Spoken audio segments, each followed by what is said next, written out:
Halo, assalamualaikum warahmatullahi wabarakatuh. Di sini saya akan memaparkan materi tentang pertumbuhan dan perkembangan tumbuhan pada subtema 4, pembelajaran tematik kelas 3. Kita semua tahu bahwasannya tumbuhan memiliki banyak manfaat bagi kehidupan manusia. Kegiatan menjaga dan melestarikan tumbuhan sama dengan menjaga alam sekitar. Salah satunya menjaga alam yang bisa kita lakukan adalah merawat tumbuhan. Jumlah tumbuhan meningkat karena berkembang biak. Perkembangbiakan tumbuhan dapat terjadi secara alami dan dengan bantuan manusia. Sesungguhnya Tuhan telah mengatur perkembangan tumbuhan dengan sangat baik. Perkembangbiakan tumbuhan penting untuk memenuhi kebutuhan manusia dan hewan. Mari kita pelajari tentang perkembangbiakan pertumbuhan serta cara merawat tumbuhan. Kali ini, pernahkah kamu menanam biji di rumah? Ayo jawab. Nah, tanaman sama dengan makhluk hidup lainnya yang mengalami pertumbuhan dan memiliki daur hidup yang berbeda-beda. Ada yang mengalami perkembangbiakan secara alami dan juga secara buatan. Pertumbuhan tanaman. Coba perhatikan gambar tersebut. Ada yang namanya pertumbuhan pada pohon pisang, ada pada singkong, ada pada bawang merah, ada pada cocor bebek, semangka, dan biji-bijian. Itu semua ditanam secara sengaja untuk menumbuhkan tumbuhan baru gitu. Perkembangbiakan alami dengan biji atau tunas spora dan umbi-umbian. Contohnya perkembangbiakan alami pada biji yaitu pada pohon mangga, jeruk, semangka. Pada tunas yaitu pohon pisang, bambu, dan cocor bebek. Sedangkan perkembangbiakan buatan adalah perkembangbiakan dengan dibantu manusia, contohnya seperti pencakokan. Coba perhatikan video berikut. Itu termasuk cara pertumbuhan tanaman. Coba perhatikan video berikut. Itu termasuk cara pertumbuhan tanaman. Coba perhatikan video berikut. Itu termasuk cara pertumbuhan tanaman. Coba perhatikan video berikut. Itu termasuk cara pertumbuhan. Perkembangbiakan tumbuhan dengan biji. Sebagian besar tumbuhan berkembang biak dengan biji. Tumbuhan dewasa akan berbunga dan menghasilkan buah. Di dalam buah terdapat biji. Biji berkembang menjadi tanaman baru. Tanaman baru tumbuh menjadi dewasa dan berbuah. Perputaran tahapan perkembangan tersebut membentuk sebuah siklus atau daur hidup. Perhatikan gambar tersebut. Ada yang namanya embrio, calon tumbuhan baru. Ada yang namanya selimut biji melindungi biji, dan juga ada yang namanya kotiledon, sumber makanan untuk calon tumbuhan baru. Next, perkembangbiakan tumbuhan dengan tunas. Selain dengan biji, tumbuhan berkembang biak dengan tunas. Tunas adalah anakan yang tumbuh di dekat tumbuhan induknya. Ada juga tunas yang tumbuh di daun induk, contohnya tanaman cocor bebek seperti pada gambar. Salah satu contoh tumbuhan yang bertunas adalah pisang dan cocor bebek. Ada juga pohon bambu yang biasanya anakannya kita sebut dengan rebung. Tunas pisang tumbuh dari batang yang ada di dalam tanah. Tunas pisang tumbuh menjadi tumbuhan baru di sekitar induknya. Tumbuhan cocor bebek berkembang biak dengan tunas daun. Tunas cocor bebek tumbuh di tepi daun. Gambar tersebut adalah gambar pohon bambu, cocor bebek, dan pohon pisang. Pohon bambu juga bisa berkembang biak dengan tunas. Anakan pohon bambu akan tumbuh di dekat tumbuhan induknya. Batang pohon bambu banyak manfaatnya, salah satunya untuk bermain. Perhatikan next selanjutnya. Nah, di dalam sini kita dapat mengetahui manfaat pohon bambu bisa salah satunya digunakan untuk bermain. Bermain lompat bambu. Caranya yaitu seseorang pemain akan bertugas melompat. Empat pemain lainnya bertugas memegang batang bambu. Yang kedua, setiap pasangan pemegang bambu berhadap-hadapan dan menggerakkan bambu bersamaan. Biasanya diiringi dengan nyanyian-nyanyian tradisional. Gerakan bambu dengan buka dan tutup secara bergantian dengan hentakan masing-masing 2 kali hentakan. Yang terakhir yaitu pemain yang tidak memegang bambu melompat-lompat pada bambu yang terbuka. Jangan sampai kejepit bambu ya, lakukan secara bergantian. Itu jika dipraktekkan mungkin akan seru dan memerlukan kerjasama yang bagus. Dari permainan tadi, tentunya kita akan memperoleh suatu manfaat, yaitu pentingnya bekerja sama. Bermain lompat bambu memerlukan kerjasama yang baik antara sesama pemegang bambu maupun pemainnya. Jika tidak ada kerjasama yang baik, akan membahayakan pemain dan pemegang bambu. Tangan pemegang bambu bisa kejepit bambu jika tidak bekerja sama dengan baik. Kaki yang melompat pemain akan tersangkut dan terjepit bambu jika tidak ada kerjasama yang baik. Selain kerjasama, konsentrasi pemain juga sangat penting saat bermain lompat bambu. Jika tidak berkonsentrasi, maka akan membahayakan seluruh pemain. Itu ada pertanyaan tuh di bawah. Jika kamu melakukan permainan tersebut, apa sih yang bi- bisa kamu peroleh gitu? Apakah kamu bisa bekerja sama dengan temanmu saat bermain lompat bambu? Bagaimana cara kamu bekerja sama? Apa yang membuatmu berhasil saat bermain lompat bambu? Tolong jawab ya di buku tugas kalian. Kita lanjut materi kembali ya. Perkembangbiakan dengan umbi. Perkembangbiakan tumbuhan juga dapat dilakukan dengan umbi. Ada umbi batang, umbi lapis, dan umbi akar. Kentang dan ubi jalar adalah contoh tanaman yang berkembang biak dengan umbi batang. Bawang dan bunga bakung berkembang biak dengan umbi lapis, sedangkan wortel dan singkong berkembang biak dengan umbi akar. Umbi-umbian merupakan makanan yang sangat digemari oleh sebagian besar penduduk Indonesia. Umbi-umbian dapat diolah menjadi berbagai makanan. Salah satunya yaitu getuk, makanan yang terbuat dari bahan singkong. Perkembangbiakan dengan spora. Kali ini ada sebuah percakapan dua anak yang bernama Edo dan Lani. Coba kamu perhatikan. Edo, "Hai Lani, kamu sedang apa?" "Hai Edo, aku sedang membantu ayah menyiram tanaman." Edo, "Banyak sekali jenis tanaman di sini, pantas saja udara terasa sejuk." Lani, "Iya, aku dan ayah senang berkebun." Edo, "Itu tanaman apa, Lani?" Lani, "Oh, itu namanya paku-pakuan. Sebenarnya aku tidak menanamnya, ia tumbuh sendiri." Edo, "Bolehkah aku meminta bijinya? Aku ingin mencoba menanamnya di pekarangan rumahku." Lani, "Silahkan, tetapi tanaman itu tidak punya biji. Tumbuhan itu menggunakan spora untuk berkembang biak." Edo, "Spora?"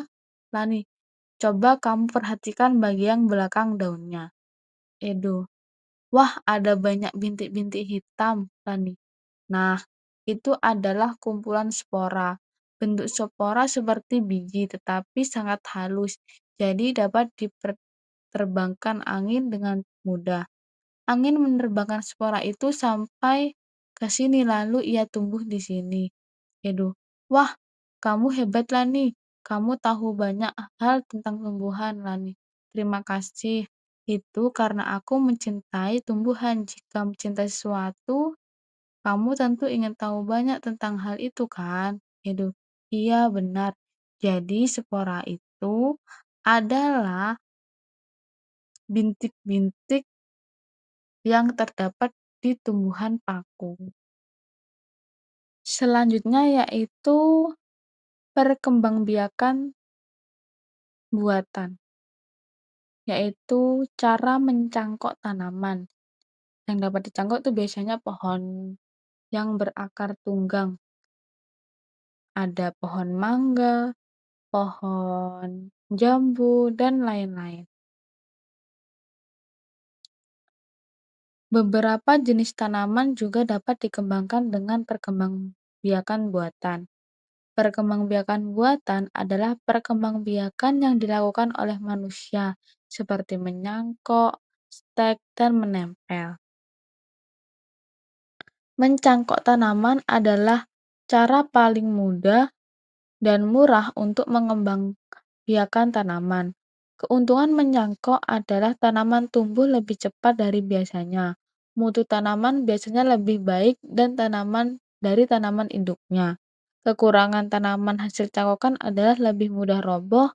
Tanaman yang berasal dari perkembangbiakan dengan biji biasanya lebih kuat. Akar tanaman hasil mencangkok itu lebih rapuh. Di sini juga kita dapat tahu cara mencangkok tanaman loh. Coba kamu bisa praktekkan di rumah ya ketika seseorang meminta bantuanmu mencangkok.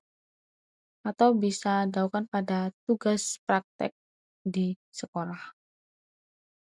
Caranya yaitu alat dan bahan perlu disiapkan adalah pisau, sabut kelapa atau plastik, tali, dan sedikit tanah yang bercampur dengan pupuk kandang. Caranya yaitu pilih batang atau dahan pohon dengan ukuran sedang. Kupas dahan hingga bersih dari kulit dan lendir kira-kira sepanjang 5-9 cm. Tutup luka pada dahan dengan tanah subur yang sudah dicampur dengan pupuk kandang. Kemudian bungkus tanah dengan sabut kelapa atau plastik lalu diikat menggunakan tali. Biasanya sih tali rafia ya. Nah, siram cangkokan setiap pagi dan sore, biasanya akar akan tumbuh pada waktu sekitar 1-2 bulan. Setelah itu, akar yang tumbuh banyak, potong cabang dengan induknya, kemudian tanam di tempat yang teduh. Begitu cara mencangkok. Kamu bisa perhatikan gambar gambar cara mencangkok dengan baik atau bisa cari di internet.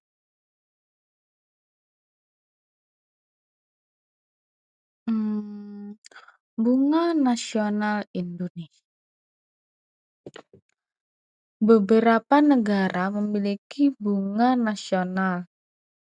Bunga adalah bagian dari tumbuhan yang memerlukan proses perkembangbiakan. Ada banyak jenis bunga, salah satunya yaitu tertera pada gambar. Misalnya pada bunga tulip, dikenal sebagai bunga negara Belanda. Bunga mawar lebih dikenal dengan bunga negara Inggris. Kalau Indonesia memiliki 3 bunga nasional, ada pada gambar. Yang pertama, yang biasanya disebut dengan puspa. Bunga melati putih itu disebut puspa bangsa, bunga anggrek bulan disebut puspa pesona, bunga rafflesia disebut juga puspa langka. Bunga memiliki banyak manfaat dalam kehidupan manusia. Contohnya seperti digunakan hiasan rumah, seperti digunakan untuk acara pernikahan atau hajatan, dan untuk digunakan ungkapan bela sungkawa. Amatilah, nah ini ada tugas ini. Amatilah bunga-bunga yang ada di gambar dan tulislah ciri-ciri selanjutnya di buku tugas kamu. Jadi coba kamu amati gambar tersebut dan perhatikan ciri-ciri apa sih yang ada pada bunga-bunga ini gitu. Kita masuk pada materi matematika berhitung. Masih ingatkah kamu cara menyelesaikan soal tersebut? Perhatikan soal berikut ini ya. Tahap penyelesaiannya. Pindahkan 2 biji kacang merah, letakkan masing-masing biji pada 2 tempat dan disiapkan. Kejadian di atas ditulis dalam kalimat matematika berikut. Itu kan dalam kelas ada 10 biji, tulis 10 dan dikeluarkan sebanyak 2. Jadi kan kalau dikeluarkan artinya dikurangi. Jadi sisa biji tersebut berapa? Jadi dihitung sama dengan 8. Jadi tersisa ada 8 biji kacang merah. Soal selanjutnya yaitu pindahkan 2 biji kacang merah pada masing-masing 1 biji pada setiap tempat.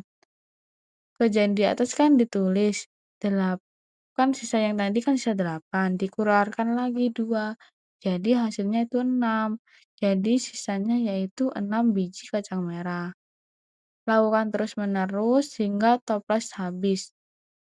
Dan soal keempat yaitu ada 5 biji kacang merah di masing-masing tempat yang sudah dikeluarkan. Kejadian seperti ini dalam gambar dituliskan 10 kan awalnya 10, dikurangi 2, dikurangi 2, dikurangi 2 lagi, dikurangi 2, dikurangi sama dengan habis 0, gitu. Jadi kesimpulannya, pengurangan berulang sampai tidak ada yang tersisa disebut dengan istilah pembagian. Maka proses di atas dapat ditulis dalam bentuk pembagian seperti 10 dibagi 2 sama dengan 5. Untuk bilangan besar gimana ya caranya? Perhatikan gambar tersebut. Tulisan itu misalnya 52 dibagi 2. Pertama bagi puluhan dengan 2. 50 bagi 2 yaitu 20, sisanya puluhan itu bisa dengan cara progapit. 52 seret 2, 50 berapa dibagi 2? 24. 5 kali berapa? Hasilnya 2, 5 kali 4 hasilnya tulis 4, 2, 12, jadi terus gitu. Nih yang terakhir nih menarik, kamu bisa berkreasi sesuai sesuka kamu. Kamu bisa menggunakan biji tumbuhan yang ada bijinya, yang seperti kacang ijo atau tumbuhan lamtoro itu bisa membuat karya kreasi mozaik. Biji merupakan salah satu bagian tumbuhan. Biji tanaman berbeda-beda bentuk dan warna. Biji-bijian yang sangat indah dapat dimanfaatkan untuk membuat kerajinan mozaik. Nah, seperti itu kan. Berbagai jenis daun dan biji dapat menciptakan kreasi yang sangat indah. Salah satu kerajinan mozaik yaitu seperti pada gambar tersebut kayak membuat kreasi bunga-bungaan pada kertas dan dikasih bunga dan ditempel jadi figura gitu biasanya. Kamu bisa cari referensinya di sosial media atau internet. Selesai sudah, ada sedikit refleksi ya. Dari materi-materi yang sudah jelaskan, apakah penjelasan pertumbuhan tersebut kamu paham? Kamu bisa menjelaskan berbagai cara berkembang biak tanaman, menjelaskan cara merawat tanaman, menjelaskan pentingnya bekerja sama, dan menceritakan pengalaman melakukan kerjasama dengan teman. Kamu bisa mencontreng di buku tugas kamu mana yang sesuai dan mana yang tidak. Sekian pemaparan materi kali ini. Wassalamualaikum warahmatullahi wabarakatuh.